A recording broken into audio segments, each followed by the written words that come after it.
قمح 2024. النهارده 30 نوفمبر 2024، اول يوم زراعه. اوعى تبكر جدا في زراعة القمح، لان التبكير الشديد ده بيؤدي لمشكلة في طرد السنابل، وبتكون الظروف الجوية غير مناسبة للإخصاب، وبالتالي تكون الحبوب فما بيحصلش عقد، والحبوب بتكون عددها قليل في السنبلة، بتكون صغر حجم السنابل أصلا، قلة التفريع، وبالتالي قلة عدد السنابل في وحدة المساحة.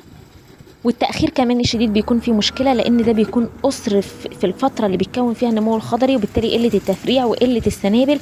كمان بتتعرض النباتات أثناء مرحلة طرد السنابل وفترة امتلاء الحبوب للرياح أو ارتفاع الحرارة في بعض المناطق، فبالتالي بيحصل ضمور في الحبوب وبينقص وزنها. في وقت معين ما بتقدرش إن أنت تروي.